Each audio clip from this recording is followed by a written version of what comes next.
네, 디지털 목자 최영현입니다. 아주 저는 뭐 기쁘고 바쁜 그런 시간을 보내고 있어요. 참 하나님이 그러니까 주께서 제 길을 인도하는 과정을 보면 참 놀랍습니다. 나쁜 거 같죠? 그런데 우리 인간이라고 하는 건 현재 순간만 보는 거예요. 그런데 그 다음 단계가 항상 있어요. 그 뜻이. 그래서 그런 것들이 한마디로 얘기하면 합력하여 선을 이룬다 이렇게 되어 있는 겁니다. 그런데 이 세속의 기준으로 바라본 인생은요, 그 순간에 요만큼 그저 뭐 되는 듯 하면 막 헤헤 웃고 좋아요. 아닙니다. 망합니다.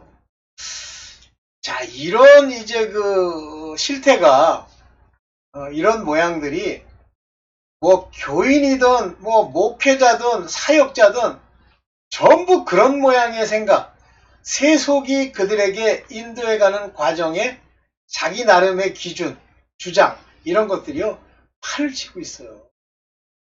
그렇기 때문에 이제 삶이 점점 안 되는 거죠.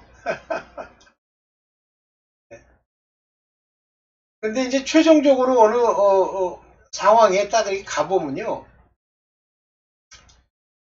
그게 이제 문제가 된다고 하는 사실을 나중에 알게 돼요. 처음엔 모릅니다. 그래서 항상 무슨 일이 있든지 주께 맡기고 주께서 하셨습니다 이렇게 해야 돼요. 그냥 말로만 생각으로는 주께 하셨긴 뭐 그냥 그렇게 얘기하면 뭐 좀 도움되겠지 싶다고 생각이요. 한국교회 교인들 머리통 안에 가득합니다. 에휴 그걸 에휴 내가 좀 심하게 얘기하면 그걸 대가리라고 들고 다니기 때문에. 근데 어쩔 수가 없는 게 그들은 이미 하나님과 관계가 없어요. 하나님이 아심바 되지 않는 자들이에요. 제가 진짜 뭐 똑똑하다는 그 교수 집단들을 보면 그냥 언뜻 순간 생각하면 똑똑해요. 배울 게 많아요. 지식으로는. 그런데 본질적으로 치면 아주 심각합니다.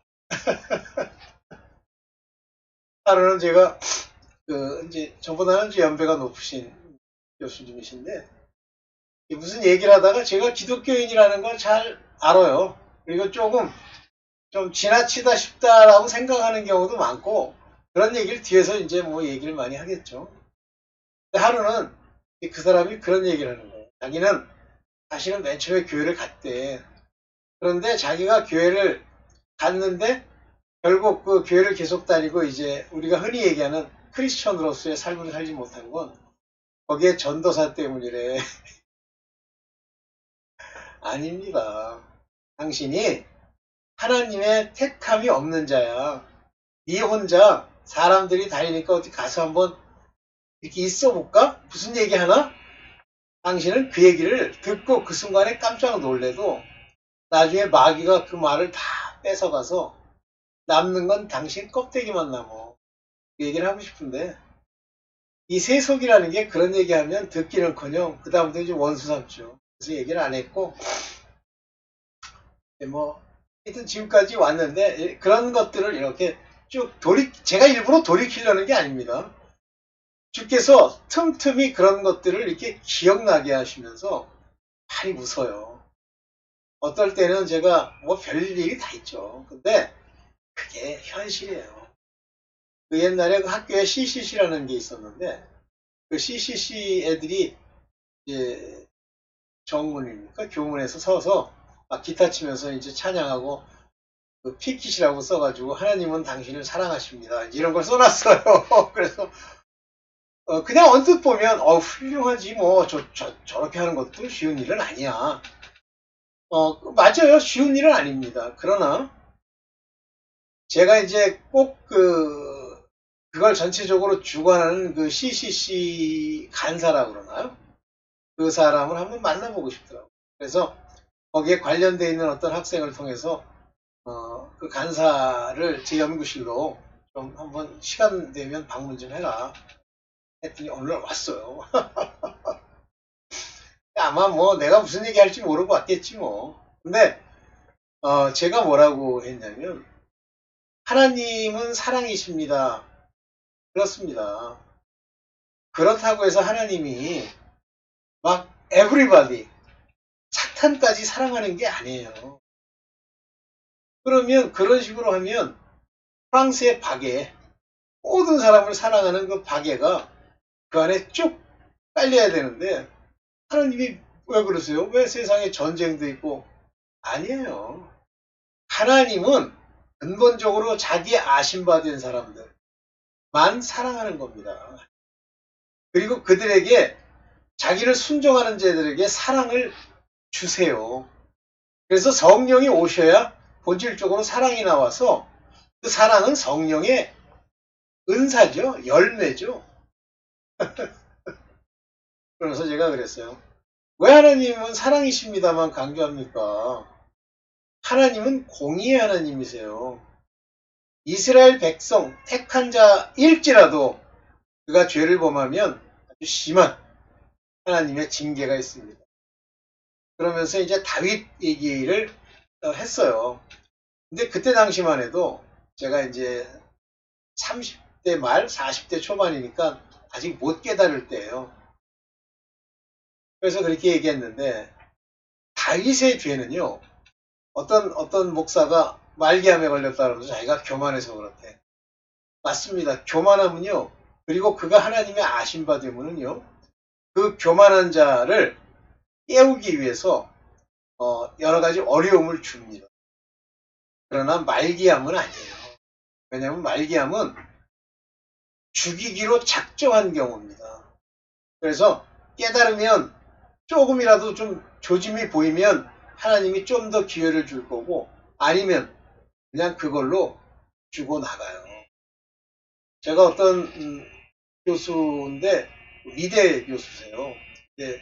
여자분인데 뭐 등치가 키가 나보다 더 커. 뭐 내가 큰 건 아니지만 그 다음에 뭐 가끔 만나가지고 이제 아유 오래간만입니다 김 교수님 그러면서 악수를 하면 여자분 악수하는 손이 완전히 무슨 소뚜껑만 해. 내 손을 다 감싸줄 정도로 등치가 커요. 그렇지만 키도 크고 등치도 크지만 뭐 모양 갖출 건 다 갖췄어요. 근데 단지 이제 잘 맞는 게 없지. 그래서 한 번은 그 양반이 신발을 신고 계신데 보니까 신발이 작은 거야.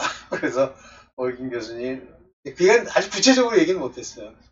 왜 그러냐면 하도 등치가 크니까 발도 큰 거야. 그러니까 여자들이 일반 신발을 신어가지고는 그게 그 발을 당해내지 못하는 거야. 아니 뭐 이제 딴 얘기를 좀 많이 했습니다.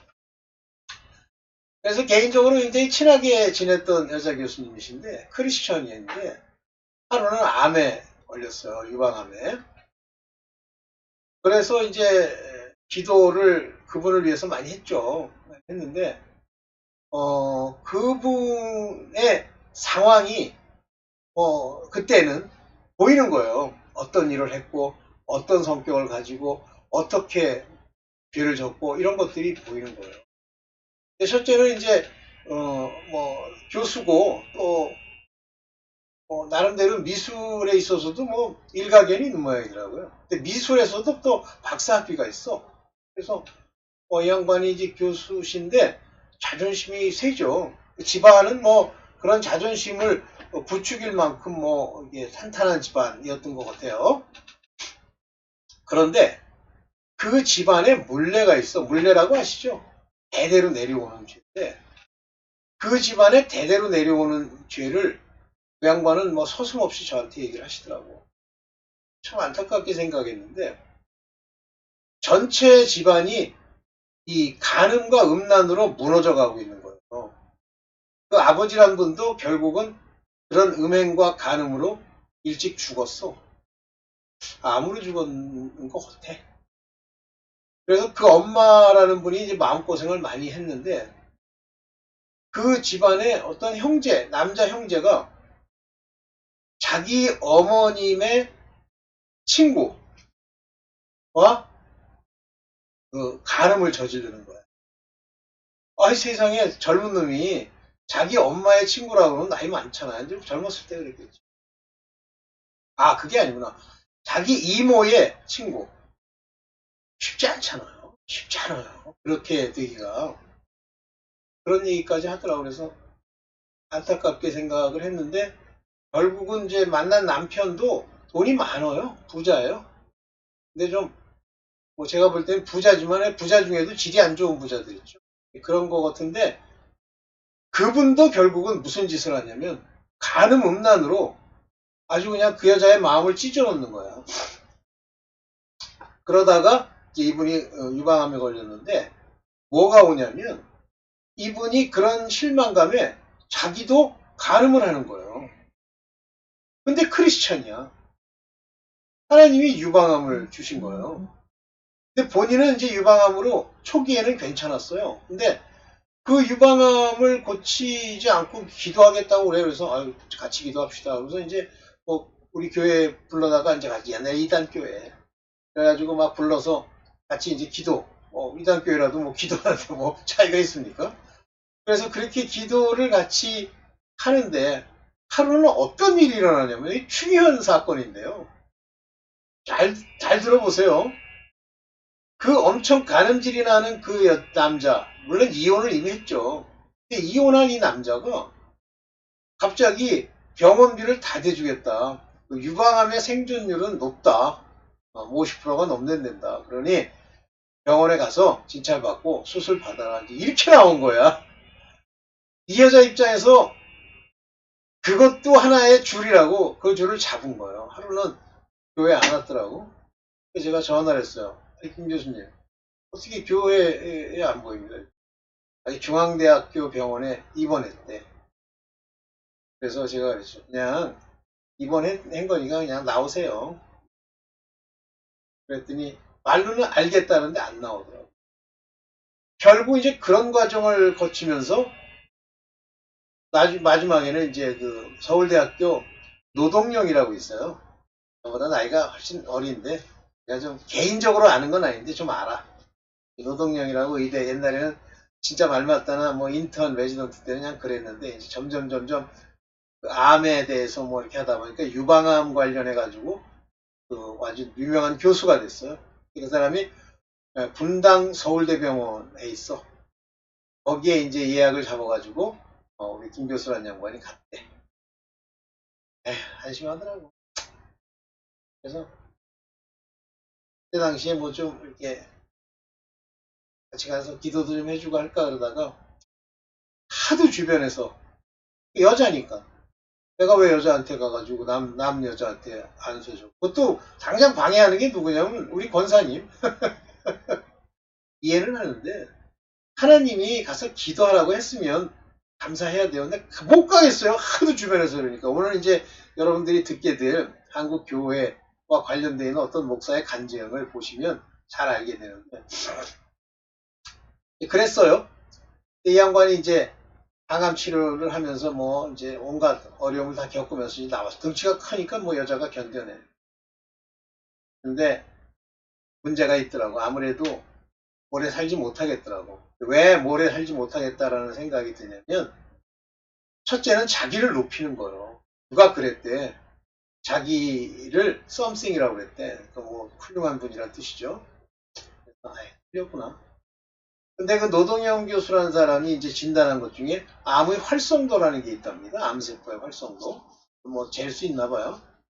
그 활성도가 뭐 90%가 넘는데 그 얘기는 뭐냐면 그대로 자라난다면 정확하게 3개월 후에는 죽는다. 이제 이게.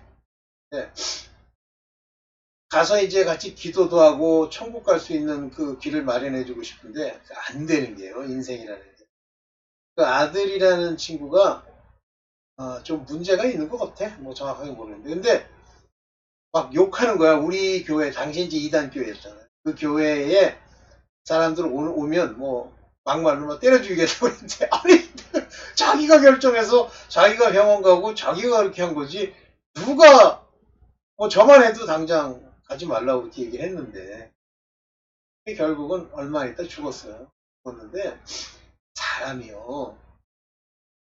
딱 있습니다. 어떤 과정. 거기서 험불 완전히 자기를 낮추고 이렇게 들어와야 돼요. 안 그러면요. 사는 것 같아도 결국 인간은 때가 되면 다 죽습니다. 내 문제는 죽은 후가 문제야. 저는 요즘 이제 제가 정년퇴직했기 때문에 교수들을 만날 기회도 없고 만나자는 연락이 오는데 안 간다고 그랬어요. 왜냐면 제가 요즘 차를 이렇게 쉽게 몰고 다닐 수 있는 상황도 아니고 눈이 점점 나빠져 갖고 그럼 대중교통수단을 써가지고 가야 되는데 또 밤에 특히 저는 이제 밤이 잘 안 보여. 옛날부터 야맹증이 있어서. 그 밤에 그거 끝나고 나서 집에 온다는 것도 쉽지 않고 만나면 무슨 소리 합니까? 내가 복음 전파한다고 걔네들이 받아들일 겁니까? 그러니까 아예 이제 요즘은 나를 안 불러. 우리 친구들이 한 열댓 명 되는 어떤 그룹이 있는데 진짜 하나같이 다 교수야. 연대, 한양대, 지금은 진짜 잘 정리되죠. 경희대, 외대, 다 교수야. 그런데 하나같이 다 안 믿어. 그럼 인생 잘 풀리니까. 어쨌든 그렇습니다. 그래서 오늘 사실 무슨 얘기를 하려고 그러다가 이 간증을 하게 됐는데요. 여러분들이 그 간증 안에서 귀한 걸 끄집어내면 좋겠고, 오늘 제가 럼블에 올려놓은 영상에 링크가 될 텐데, 그 영상을 보시면 제가 그 진짜 살 길이라는 그 영상 중에 가장 정확하다는 생각이 드는 그런 영상이니까 여러분들 한번 즐겁게 한번 들어보세요. 네, 감사합니다. 디지털 목자 최정현이었습니다. 감사합니다.